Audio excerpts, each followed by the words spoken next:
quelque part, quand on recherche un thérapeute, c'est qu'on recherche de l'aide. Hein, on recherche quelqu'un qui pourrait répondre à notre problème.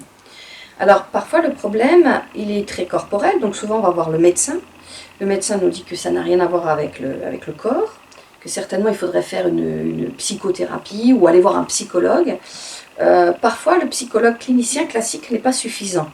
C'est-à-dire que le psychologue clinicien classique va faire verbaliser le problème, mais ne va pas aller travailler sur la source du problème qui se situe dans le corps, et qui, ce n'est pas par hasard s'il touche le corps. Bien souvent, il s'agit d'une psychosomatique, et c'est-à-dire que quelque chose qui parle dans le corps parce que ça ne peut pas parler autre part. Et bien souvent, il s'agit de problématiques qui sont en lien avec des âges très reculés dans l'enfance, qui ne pouvaient toucher que le corps, et qui réapparaissent dans l'âge adulte. Donc pour trouver un bon thérapeute, quelqu'un qui nous corresponde vraiment, il faut déjà savoir à quel endroit on a envie d'aller travailler sur soi. Il faut déjà être suffisamment ouvert pour se dire peut-être que j'ai à travailler sur un problème qui aurait pu me toucher dans ma vie. Et quel est-il? Et quelle émotion il suscite? Voilà, alors en général, quand on va voir un thérapeute, il est capable de repositionner la demande du patient. Des fois, j'arrive avec des personnes, je reçois des personnes qui sont touchées par un problème précis, qui veulent gérer leur stress, ou qui ont juste un problème de mal de ventre, ou qui ont juste un problème de mal de dos. Et en réalité, ils n'ont pas de stress, ils ont mal au ventre depuis très longtemps, ils ont des problèmes par exemple d'insomnie depuis très longtemps, et ces problèmes sont en lien avec des choses très profondes et très anciennes que l'on va traiter d'une autre manière que ce qu'eux étaient venus chercher.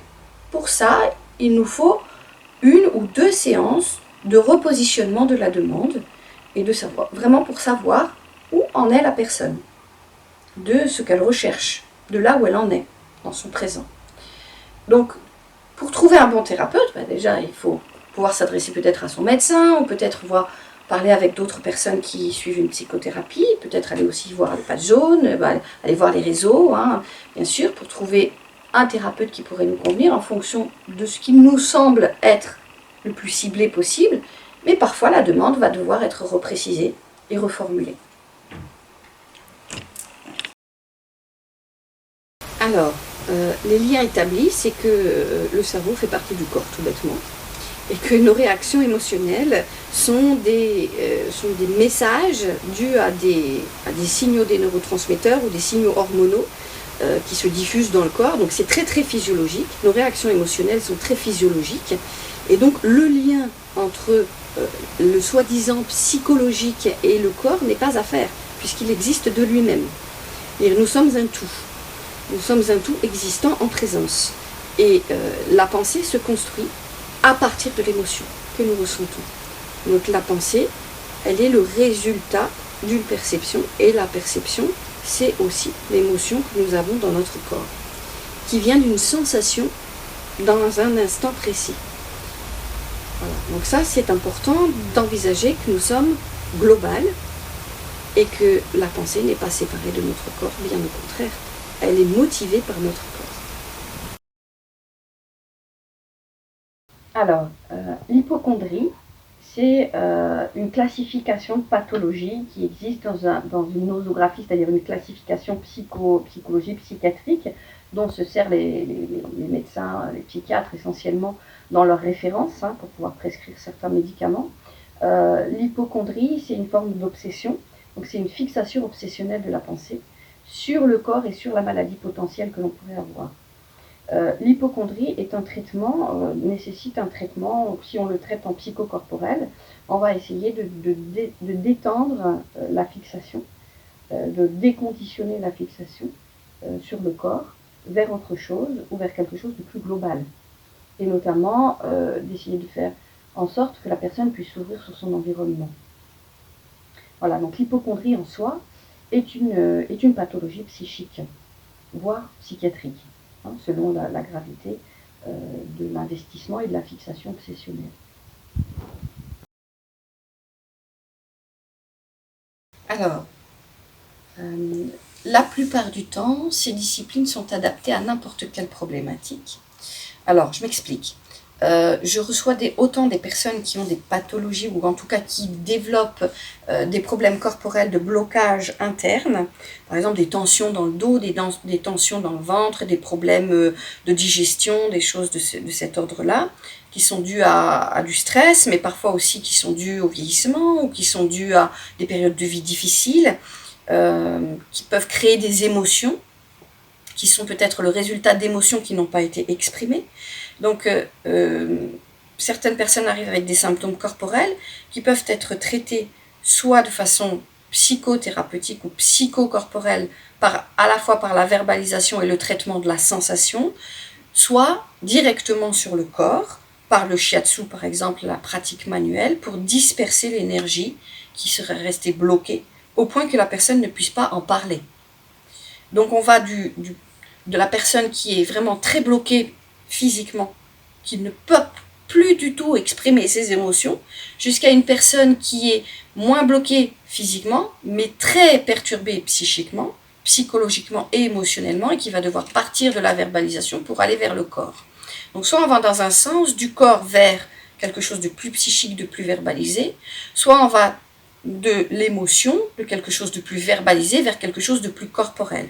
Mais dans mon cas, enfin dans mon cadre, moi, de thérapeutique, il me semble nécessaire d'aller toucher les deux points, d'aller de l'un vers l'autre, soit du corps vers la verbalisation et la pensée, soit de l'émotion, de la pensée et de la verbalisation vers le corps. Mais tant qu'il n'y a pas d'équilibre entre ces deux points extrêmes, eh bien, il n'y aura pas de possibilité de soin. La personne ne sera pas soignée. Oui, alors, la médecine traditionnelle, c'est-à-dire la médecine allopathique, celle qu'on appelle la médecine allopathique, où on va chez son médecin, il nous prescrit des médicaments qui peuvent apaiser éventuellement le symptôme. La médecine allopathique est très ciblée sur le symptôme.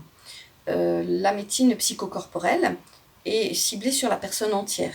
C'est-à-dire qu'on envisage la personne dans son environnement et dans sa vie, et on traite une globalité, sans utiliser de médicaments, sans cibler un symptôme précis. Donc le lien, c'est qu'elles sont très complémentaires. Il ne faut pas non plus nier qu'un symptôme psychosomatique ou une émotion peut créer un jour ou l'autre une maladie. On voit bien que, par exemple, que la colopathie fonctionnelle au niveau de l'intestin, ça peut devenir une vraie maladie si on ne la soigne pas ou si on est tout le temps dedans. Ça peut devenir une vraie maladie de l'intestin. Donc il ne faut pas nier la médecine allopathique, elle est nécessaire. Néanmoins, si on ne traite pas la colopathie de façon plus globale, en gérant le stress, en essayant de voir à quel endroit l'émotion ne s'exprime pas et va se mettre dans le ventre, par exemple, si on ne la traite pas, cette colopathie, de façon plus générale, elle donnera une maladie. La plupart du temps, elle peut donner une maladie. Voilà, donc c'est important peut-être d'envisager la personne dans sa globalité.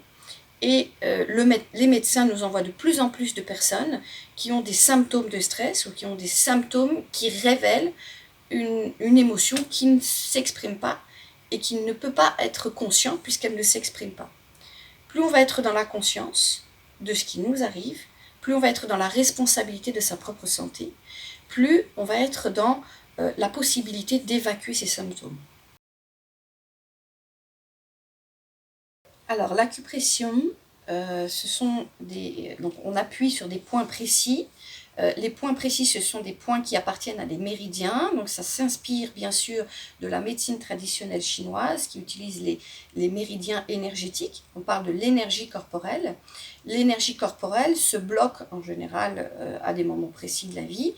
Il faut savoir que l'homme est toujours en déséquilibre énergétique et qu'il tend toujours vers un équilibre, mais qu'il est nécessaire qu'il soit toujours dans un déséquilibre, puisque c'est sa manière d'être au monde, de vivre et d'être en mouvement, le déséquilibre. Donc il est important de rééquilibrer certains déséquilibres qui créent des blocages. Quand il y a blocage, il y a immobilité. Quand il y a immobilité, il n'y a plus de circulation énergétique. L'acupression va pouvoir remettre en mouvement l'énergie interne de la personne, et elle va agir sur les symptômes de blocage. Je vous donne un exemple. Par exemple, on a un trouble de l'estomac, on a très très mal à l'estomac. Eh bien, on va travailler sur des points précis du méridien estomac, mais aussi du méridien rade qui est relié au méridien estomac, et peut-être sur le méridien foie ou le méridien vésicule qui sont des méridiens de résistance. Par exemple, de l'énergie de résistance. ça va permettre au corps de se remettre en mouvement interne et de travailler lui-même sur le symptôme qui bloque. Donc de se remettre en mouvement tout seul grâce au point sur lequel on va appuyer. Alors, il n'y a pas réellement de contre-indication, si ce n'est par exemple une personne qui est enceinte. Il y a des points énergétiques importants à ne pas faire, qui peuvent créer des contractions, ou qui peuvent, voilà. Donc, il y a des protocoles précis, notamment pour les femmes enceintes. Donc, il y a des contre-indications aussi, par exemple, au niveau de certaines pathologies. Des personnes qui ont par exemple des scléroses en plaques ou des cancers, on évite de faire circuler l'énergie quand une personne est en traitement cancéreux, voilà, en chimiothérapie, on ne fait pas circuler l'énergie parce qu'on sait très bien que le cancer est une maladie invasive et que du coup ça risquerait de faire progresser peut-être la pathologie plutôt que de soulager la personne. Donc il y a quand même des contre-indications lors de traitements et de lourdes pathologies. Il est quand même nécessaire d'y faire très attention. Alors, comme c'est un cycle, comme tous les cycles, le cycle met la personne en déséquilibre. Nous avons aussi des cycles au niveau de la Terre, au niveau de la Lune, au niveau du Soleil, au niveau des saisons. Tout ça, ça a un impact sur le corps. La femme, elle a en plus son cycle interne, personnel, menstruel, qui la met dans des périodes de déséquilibre énergétique, qui, grâce à des sécrétions hormonales, permet de rééquilibrer à chaque fois les déséquilibres créés. Donc nous sommes toujours, en tant que femmes, en déséquilibre énergétique. Et nous avons peut-être encore plus à accepter ces déséquilibres pour les rééquilibrer au niveau de l'énergie, en être encore plus consciente pour pouvoir vivre avec. Car ce déséquilibre fait partie de l'équilibre de la femme. Donc c'est important d'envisager que chez les Chinois, le déséquilibre fait partie de l'équilibre interne de l'humain. Donc la femme a à vivre avec ce déséquilibre sans forcément le subir. Donc si ça crée trop de déséquilibre, alors on peut parler de blocage. On peut parler de blocage au niveau du cycle féminin. Le cycle féminin est aussi très en interaction avec le cycle global de la Terre, de l'univers, de tout ce qui se passe autour, de tous les cycles qui sont autour d'elle, dans son environnement. Et ça, c'est à ne pas nier, c'est aussi important d'en avoir conscience. Un cycle féminin au moment du printemps ne créera pas les mêmes déséquilibres sur son corps que le cycle féminin au moment de l'hiver ou au moment de l'été. Nous sommes au moment des cycles des saisons. Dans les intersaisons, le cycle féminin est beaucoup plus important et peut créer beaucoup plus de symptômes qu'en plein milieu de l'hiver ou en plein milieu de l'été, qui sont des saisons beaucoup plus stables. Voilà, donc l'énergie est vraiment très très en mouvement. Et c'est important d'en être conscient. Ces disciplines sont appliquées en entreprise sur la demande de l'employeur et notamment s'il est vraiment focalisé sur le bien-être du personnel. Donc on peut notamment proposer du shiatsu. Il existe le massage Ama. Le massage Ama qui est un massage shiatsu assez rapide qui dure environ 15 minutes et qui est un massage assis où on va effectuer des acupressions dans une posture assise mais relâchée et qui va permettre aux personnes d'évacuer les tensions superficielles de stress de la journée. Et proposer ce type de massage. On peut aussi proposer des séances de sophrologie pour gérer le stress du groupe, pour évacuer notamment les stress de conflit entre les personnes. Il existe des protocoles très précis en sophrologie qui permettent d'aller chercher quelque chose de l'ordre du positif. La sophrologie, il y a beaucoup de protocoles qui proposent des respirations et des exercices dans la relaxation qui sont des exercices de remobilisation du positif. Donc ça, c'est assez recherché par les entreprises et ça peut se pratiquer en groupe. Donc c'est tout l'intérêt pour les entreprises de mettre en place de la sophrologie, car ça n'est pas une pratique individuelle. Alors, j'ai eu une expérience puisque j'ai été prof de français, donc j'ai été très en lien en fait avec les collèges, les lycées professionnels. J'ai été amenée à animer une série de séances en fait dans le cadre d'un collège et notamment pour des troisièmes en difficulté, les troisièmes SECPA.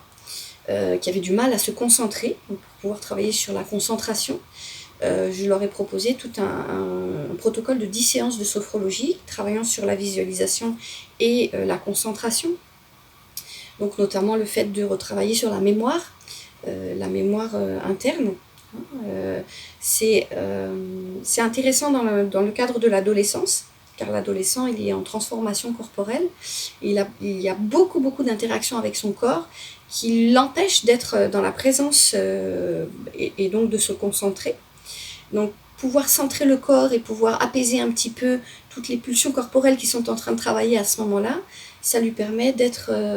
l'adolescent peut être beaucoup plus présent, beaucoup plus concentré sur ce qu'on lui propose de l'extérieur. Donc c'est ce qui a été travaillé en groupe. C'est pas évident pour un adolescent. J'ai pu observer que c'était pas évident pour un adolescent de travailler en groupe, de se relaxer dans son corps, d'accueillir des exercices corporels en présence des autres. Et pour autant, une fois que l'autorité est posée, que le cadre est bien mis en place, que nous sommes au moins 2 adultes pour un groupe d'adolescents, les adolescents, une fois qu'ils sont sécurisés, se relaxent énormément et peuvent se centrer vraiment beaucoup plus rapidement qu'un adulte sur leur corps, puisqu'ils ont encore des réminiscences de l'enfance qui leur permettent d'aller chercher leur imagination, leur visualisation beaucoup plus rapidement que l'adulte. Et donc ça, c'est vraiment efficace dans le cadre des symptômes de l'adolescence.